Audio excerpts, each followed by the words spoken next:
Lemmy, what do you know about Wong Kar-Wai? Wong Kar-Wai. Did I call him Wong or Juan? I don't know. All right, so you should probably hold the box set because I got the up arm. So, what do you know about Wong Kar-Wai?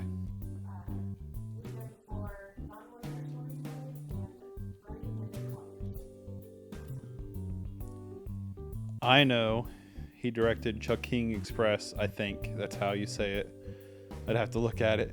And that was on my watch list. And Criterion put out a big box set. That's his. And he's from Hong Kong.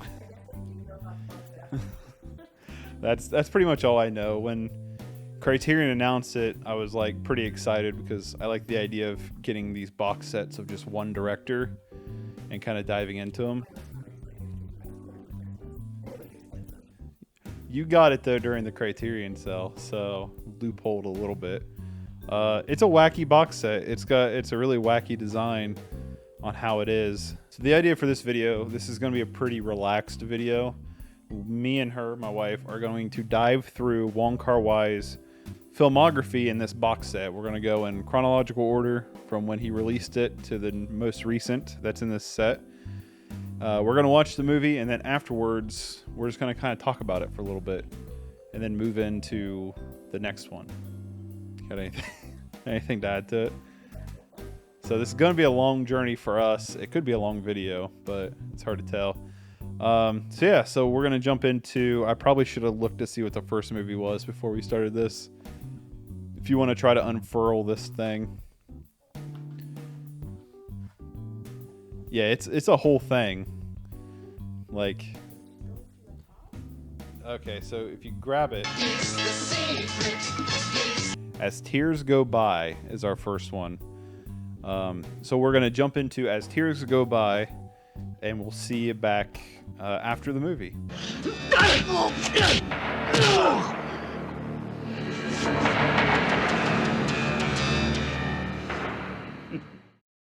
Okay, so we just finished As Tears Go By from 1988.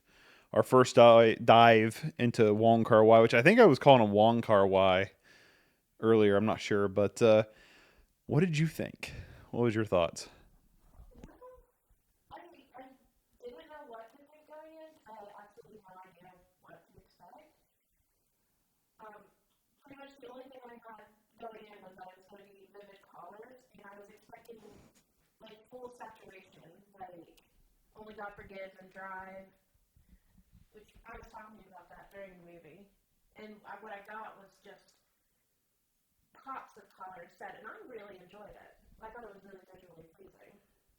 I definitely feel like, I don't know if Refn has ever said it, but I definitely feel like Wong Kar-Wai could have been an inspiration for Refn, because I kind of got a lot of Refn's visual style, and just in this first movie, there, like you said, there's a lot of use of like neon signs and like colored lighting and stuff, but it's not like the whole shot. It's like set to use the background and stuff like that, and visually, it was very visually interesting because he kind of gets away with it by shooting in this kind of interesting industrial city that is full of all those lights and everything. Yeah, like cities where, for the most part, the background was really bland, really beige, really off-white, but then it's got a bunch of accents of colors, like neon lights or red lights, and A lot of red, green, and blue in this movie too. I did notice in the scenes where he was going full saturation, the main object of focus was, it would be swapped. So the main focus would be then on muted colors like white, light beige, light blue, stuff like that. Yeah, I love the color palettes used. Like, there's an Instagram channel, I think it's like just literally called like Cinema Color Palette or something like that, where they take frames from movies and then they have underneath it, there's a bunch of hair on this thing. They have underneath it the color swatches that's all in the frame. So it shows the wide like variety of colors used. And I feel like majority of shots in this movie, if you did that, you'd be all over the spectrum because there's so many different color details in each shot. And I'm not saying that it's meticulous, but it is interesting to look at.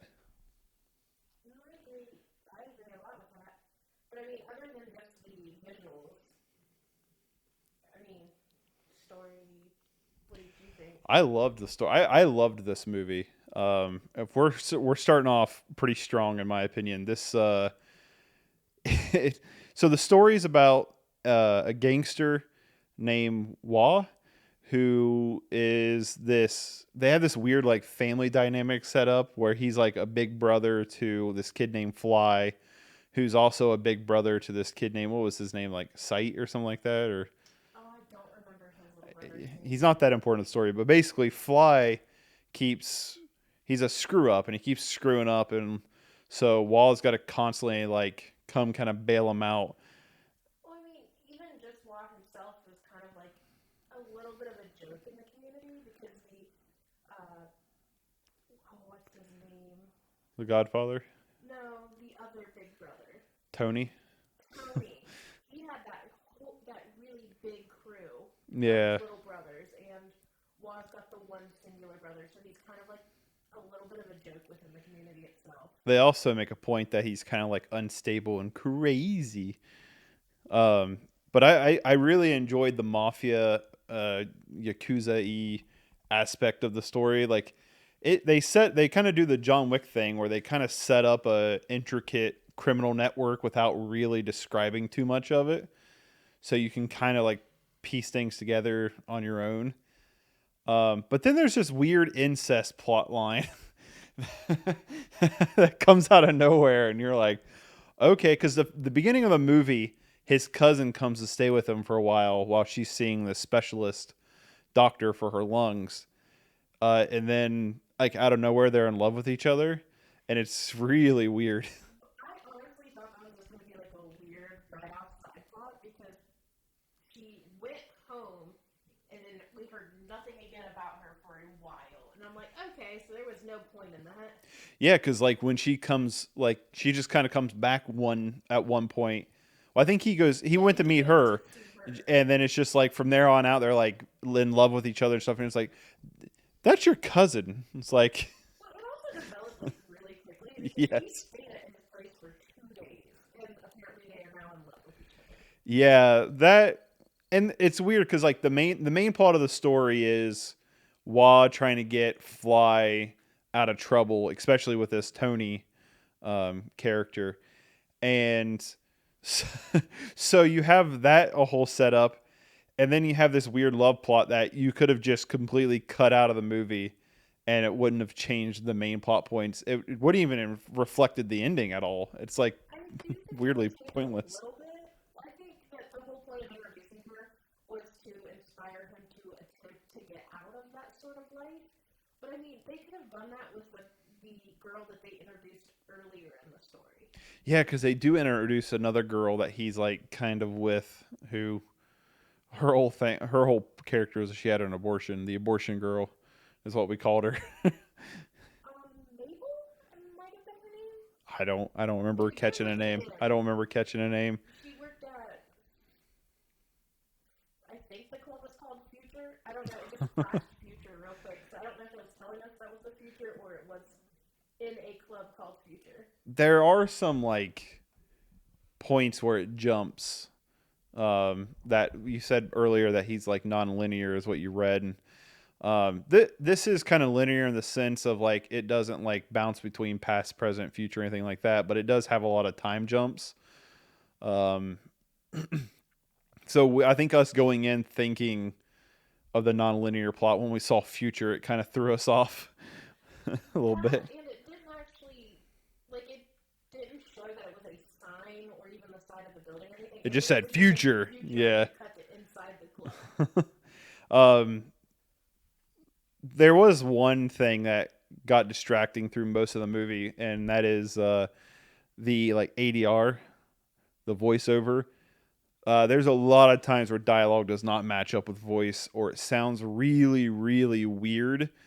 Like it clearly is not coming from that shot, There's a lot of really bad sound design in this movie too. There's a lot of like really really bad sounds when it comes to.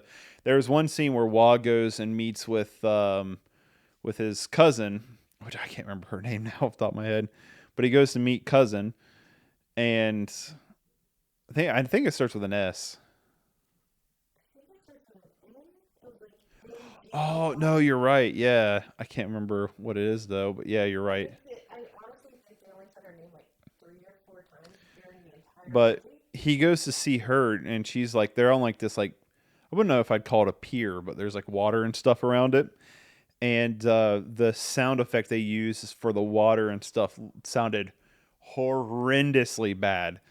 Well, I think it was the one sound, like the one wave track that And was just on yeah, repeat. it was just on repeat. It was just over and over. It sounded like, and it was. There's other sound effects in this movie. Hair. There's an. Yeah. Oh my god, I am. Um, but there's a couple sound effects in this movie that just sound really really bad. And I know this is a movie from 1980s, 1988, and it's I don't know what the budget was, but I can't imagine it was super high for a Hong Kong movie. But yeah, there's some really bad sound design and sound effects and stuff in this movie that was distracting through most of the movie. But one thing about the sound, I loved the really 80s soundtrack because it sounded like we were like trying to think of like stuff it sounded like, and I pulled out like the TV made for movies with Steven Seagal and stuff. And I was like, it was like a late night lifetime like mom drama movie. Yeah, It's just aggressively in your face soundtrack. and I And it's love it. great. There's a moment where they use like the entire they did a Chinese cover of Take My Breath Away. That's through like the whole part. That was awesome. I loved it from like a score and musical aspect because it's kind of nostalgic in a way because it was like, you'd be sick through the night or whatever, and it'd be like 2 in the morning, and there's some crappy action movie playing, and you're just all about it, and it's just got that kind of like, you know, Weirdly comforting. yeah, it's like this weird like rock, electronic sound effect. Yeah, synthy. That's the word I was looking for. And it is goofy, and I love it. Even the cover, it was like all new lyrics. Yeah, well, at least the subtitles were. Well, except for the chorus. The chorus is the same. Yeah. Um, yeah, I really like this movie quite a bit. It was I love gangster movies, so you're gonna suck me in that way. But I really like the dynamic of the big brother little brother thing that was going on here with the gangsters. Or- I have a hard time calling it a gangster movie because it was more like just criminals. I wouldn't like you equated them kind of to the Yakuza earlier. Yeah, And like it's more of just like low level criminals, like low but stress. but it's like a organized crime base. I mean I they guess you're right with that. because of the ending is what I'm kind of thinking of. That's a little big just for like loan sharks. Which I don't want to spoil it. I mean, it's a movie from 1988, but I've never seen it before, so I feel like we spoiled quite a bit already. I don't feel like we have. I mean, okay, I'll just say spoilers just in case, but we're gonna try not to spoil big key parts. Main Does that sound fair? Yeah, main plot lines. But yeah, I really enjoyed this one. I'm very excited to jump into the next 6. I think there's 7 in this set. I think I'm, that's fine. I'm pretty sure there's 7. So we're gonna be rating each one of these, and then obviously we're not gonna do it this one because it's the first one, but we're gonna be ranking them as we go. Um, I'm at an 8.5, which I know you don't do halves. No, I don't do halves because I can't put that in IMDb. Yeah, Um, it's when you just make a little review and you put it in the check there. I guess I could do that, but that's too much work. I would give it probably a 7. 7. All right. Do you have like any like negatives or anything that you could think of? Again, the love interest felt a little forced. It felt like it was just like one you could tell by the music that as soon as she entered the storyline, that's who he was into. It is very forced and out of nowhere too, and it's weird. Like, why does it have to be the cousin? And it develops. It's like a. Other than if you ignore the music, it develops at like 0 to 8 out of nowhere. Yeah. They really hit the gas pedal on the love interest. My only thing I could think of with the whole cousin dynamic is it going back to the whole like gangster family thing. But we didn't really see her involved in that lifestyle. So like I don't know if it's like biological cousin or if I don't know if it's cousin is in like that gangster setup. I think it's biological just based on the voicemail that introduced her as a character. It could be. I mean, it sounds that way. Yeah. I guess we really don't know. No. The only person that knows for sure would be the people involved. Right. But yeah, I'm gonna stick with an 8.5 out of 10. It's my favorite so far. But we'll be What was the next one called? It would help if I remember. You got to tear it apart. While you're doing that, I figured we would try something new since we're trying new films. I figured we'd try something new. We found these at Walmart. The toxic waste candies. They're supposed to be hazardously sour. So I figured that'd be fun to try out on camera. Days of Being Wild. Does it give a year on that at all, or? It has all the information out here. Oh no, it don't. Chucking Express is the one I'm really looking forward to. But what was it? Days of Being Wild. Days of Being Wild. That will be. I had to put it down. That will be the next one. But look at me, I can get stuff. Oh, and it's wrapped again inside the wrapper. Hopefully that mic didn't rub against the couch too much when I was trying to open this. Oh well.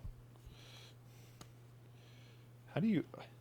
Why would you do that? Why would you wrap it and then wrap it? Okay, it's easy. I like these little. All right, I'm gonna have to pass this off to you. Apparently, I can't do this one-handed and hold the mic. Or can I? Yeah. That deserves a subscription. It is wrapped on the inside again. Really, is it? Oh, a little candy. Yeah, I What like. flavor do you want? I like the little tubs. What flavors are there?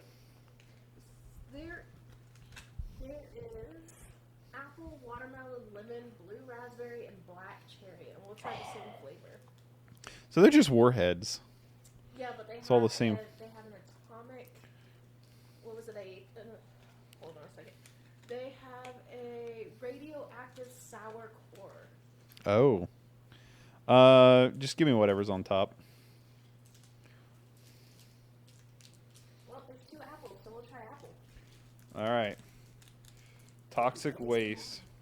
Now, yeah, gross. Are these supposed to be like worse than warheads? They were, I think, the original sour candy, like extreme sour candy, and I believe they're supposed to be worse. Don't quote me on that. All right. I can't get mine open. I'm going for it. Wait! I got weight. Okay. I have this box I'm trying not to drop. Just set it off to the side. Okay. All right. Cheers.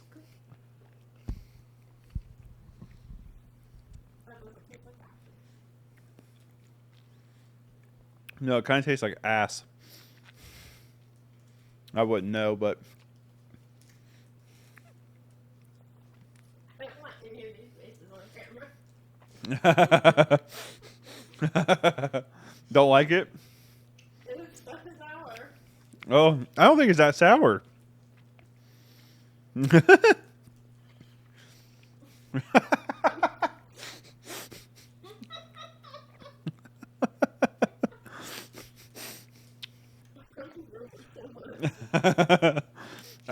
I'm actually really surprised that this isn't that sour to me. Like warheads get to me, but that ain't too bad for me. And mine's all gone now. Now it's just candy. Let me take a try. What's that center like? Whoa. That center is just straight up citric acid. I did. You I go. drinking like I did. No. That center's pretty sour.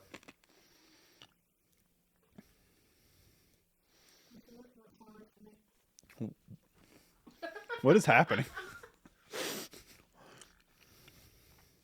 So you got hit with the outside, but not the inside? Yeah. Weird. Not bad. It's just Warhead. I don't think it tastes like a warhead.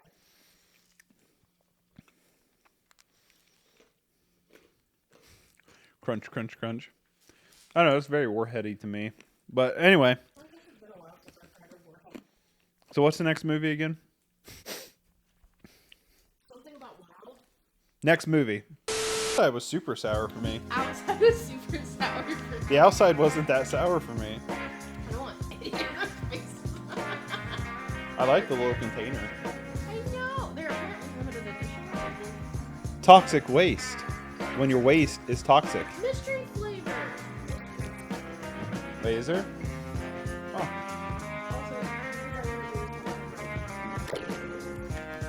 Bangs. It's hard to hold the mic with my good hands.